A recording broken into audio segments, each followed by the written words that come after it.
नमस्कार। Web reporter में आपका स्वागत है। मैं हूं माधो सिंह। दिल्ली के जंतर मंतर पर पहलवानों का अनशन जारी है। बीती रात दिल्ली पुलिस ने पहलवानों पर अमानवीय अत्याचार किया है, जैसे कि खबरें आ रही हैं, जैसे कि वीडियो सोशल मीडिया पर दिखाए जा रहे हैं। महिला पहलवानों के साथ पुलिस ने बर्बरता की है। एक पुरुष पहलवान के सिर पर लाठी मारी गई है, उसके खून निकला है। और अभी तक जो आरोपी हैं, सांसद हैं ब्रजभूषण शरण सिंह, उनकी गिरफ्तारी नहीं हो पाई है, जबकि सुप्रीम कोर्ट ये कह चुका है कि उन पर एफआईआर दर्ज की जाए। इसी पर बात करने के लिए मेरे साथ अभी अखिल भारतीय जाट महासभा छत्तीसगढ़ के अध्यक्ष श्री हरदीप सिंह बेनीपाल जी मौजूद हैं। इनसे पूछते हैं कि इस मामले में अखिल भारतीय जाट महासभा छत्तीसगढ़ अब आगे क्या करने वाली। हरदीप जी, बहुत बहुत स्वागत है आपका हमारे यूट्यूब चैनल में। हरदीप जी, मेरा सवाल आपसे ये है कि दिल्ली में जो पहलवान हैं वो एक समाज से आते हैं जिसको जाट समाज कहा जाता है, और ज़्यादातर पहलवान जाट समाज से ही वहाँ धरना दे रहे हैं। लेकिन ऐसा नहीं, सिर्फ जाट ही हैं, वहाँ राजपूत भी हैं, यादव भी हैं, यानी किसान परिवार से आने वाले अन्य समाजों के भी पहलवान वहाँ पर मौजूद हैं। लेकिन इसको जाट समाज के पहलवानों का नाम दे करके पहले इसको जातिगत तौर पर बांटने की कोशिश की गई। और कल 3 मई की दरमियानी रात हमने देखा कि दिल्ली पुलिस ने पहलवानों पर कुछ अत्याचार किया है। तमाम वीडियो सोशल मीडिया पर अभी प्रसारित हो रहे हैं। अखिल भारतीय जाट महासभा छत्तीसगढ़ के अध्यक्ष होने के नाते अब आप इस मामले में क्या कदम उठाने वाले हैं? सर्वप्रथम बहुत बहुत स्वागत है आपका। जहाँ तक जाट महासभा छत्तीसगढ़ का सवाल है, हम लोगों ने आह्वान किया है, हम लोग बहुत जल्द 1-2 दिन के अंदर में अगर इसका कुछ निर्णय नहीं होता है, अगर ब्रजभूषण की गिरफ्तारी नहीं होती, तो हम लोग यहाँ से 500 से लेके जो भी 1000 आदमी जो भी है, एक जत्थे के रूप में हम लोग जंतर मंतर पहलवानों के पक्ष में धरना देने, वहाँ उनका समर्थन करने पहुँचेंगे। और जो भी उसके अलावा हमसे और बन पड़ेगा, वो सारी मदद हम अपनी तरफ से यहाँ से जाट महासभा की तरफ से छत्तीसगढ़ से की जाएगी। जो पहलवान मांग कर रहे हैं कि उनका यौन शोषण हुआ है, पॉस्को एक्ट में भी एफआईआर दर्ज करने के निर्देश सुप्रीम कोर्ट दे चुका है, लेकिन उसके बावजूद भी आरोपी सांसद की गिरफ्तारी नहीं हुई है। आपको क्या लगता है कि दिल्ली पुलिस के ऊपर किसका दबाव है और किसका ऐसा प्रभाव है कि कोई कार्रवाई नहीं हो पा रही है? देखिए, ये तो पिछले आप समझ लीजिए 3-4 सालों से जब ये किसान आंदोलन शुरू हुआ, उस दौरान से लेके आज तक आप देख लीजिए, जो भी हालात हैं आज की तारीख में, पूरे हिंदुस्तान के अंदर में एक लड़ाई चल रही है अच्छाई के विरुद्ध बुराई की, या बुराई के विरुद्ध अच्छाई की। जितने भी फैसले आज तक आप देखोगे, पीलीभीत में जीप से एक मर्डर किया गया, वो जो आरोपी है मुंह छाटते घूमता है। महिलाओं के साथ दुर्व्यवहार करने वाले को देख लीजिए, वो बेड पे सो रहा है। रात में जो हमारी महिला पहलवान है, उनको लेटने के लिए उनको मतलब गीले गद्दों पे मजबूर किया गया, वो वहीं पे उसी पे लेटे बारिश में। उनको पानी बिजली की उनकी सप्लाई रोक दी गई है। तो ये तो पिछले कई सालों से आप देख ही रहे हैं कि एक मतलब अच्छा, ये पहले कोई ऐसा नहीं था कि सामाजिक कोई लड़ाई नहीं थी। इन्होंने ही जानबूझ के भड़काने के लिए, एजेंसियों ने ही उसको जातिगत, या ऐसा कहना चाहिए कि मतलब किसी राज्य से जोड़ा गया कि उस राज्य के लोग हैं या उस जाति के लोग हैं जो इस प्रकार की हरकतें कर रहे हैं। ये गलत बात है। जो चोट लगी है लड़के को, वो जाट नहीं है, वो यादव समाज से आते हैं, वो भी पहलवान हैं। उसके अलावा और बहुत सारी चीज़ें हैं वहाँ पे जो घटित हो रही हैं। राहुल जो हैं, राहुल यादव, उनको सर में चोट लगी है। तो ये कहना बिल्कुल उनका गलत है कि ये मतलब आरोप लगाना कि सिर्फ एक समुदाय विशेष या एक राज्य विशेष के लोग ओलंपिक संघ पे कब्जा करना चाहते हैं, इसलिए ये षड्यंत्र हो रहे हैं। बिल्कुल गलत बात है। ये शोषण हो रहा है हमारी देश की बच्चियों का, हमारे देश की प्रतिभा का, जिनकी वजह से हमारा तिरंगा विदेशों में लहराता है, हमारा राष्ट्रगान जो है वो विदेशों में गाया जाता है, मेडल लेके आती हैं। वो तो बेचारी हैं, कभी नहीं बोलती कि ये मेडल हमारा है। जब वो मेडल जीत के आती हैं, वो तो मेडल देश का हो जाता है। आज आपको क्या लगता है कि जब जब इस तरह के आंदोलन होते हैं, आपने लखीमपुर हिंसा का जिक्र किया, किसान आंदोलन के दौरान हमने देखा था कि देश भर के किसानों ने गाजीपुर बॉर्डर पर और दिल्ली के अन्य बॉर्डरों पर धरना दिया था। उसके बाद में लखीमपुर में जब किसान शांतिपूर्वक रैली निकाल रहे थे तो उनको एक थार गाड़ी से कुचल दिया गया था।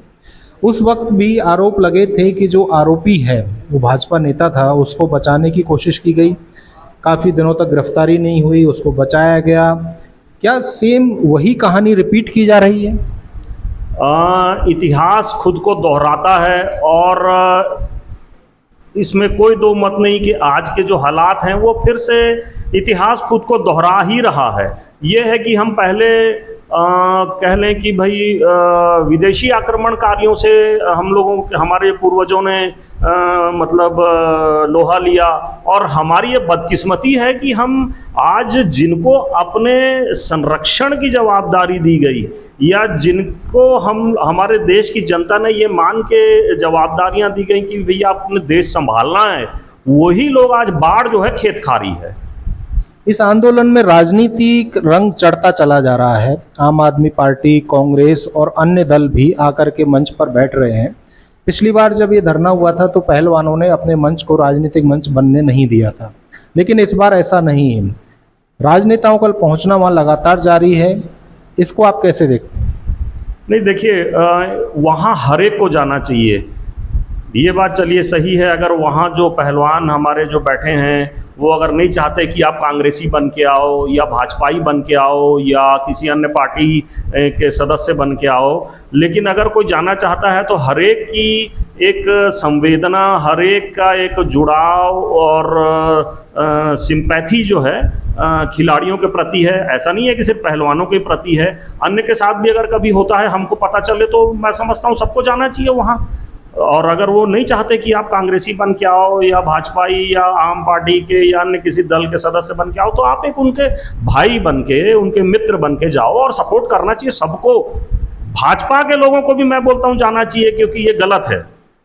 आखिर वो बहन बेटियां तो हमारे ही देश की बच्चियां हैं। वो 2012 में हमने देखा था कि जब महंगाई चरम पर थी और काले धन का मुद्दा गर्म था, तो स्वामी रामदेव ने दिल्ली के रामलीला मैदान पर एक बड़ा आंदोलन किया था, अनशन किया था।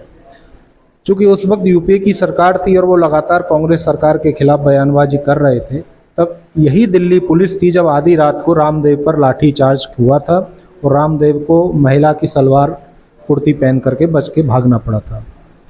उस वक्त दिल्ली पुलिस की कार्रवाई भारतीय जनता पार्टी से जुड़े लोगों के लिए खराब थी, लेकिन कल 3 मई की आधी रात को जब पहलवानों पर ये दुर्व्यवहार हुआ है, पहलवानों पर लाठीचार्ज हुआ है, उनके साथ बदसलूकी हुई है, जब दिल्ली पुलिस की बुराई की जा रही है, तो भाजपा नेता इसका मजाक क्यों उड़ा रहे हैं? यही तो दुर्भाग्य है।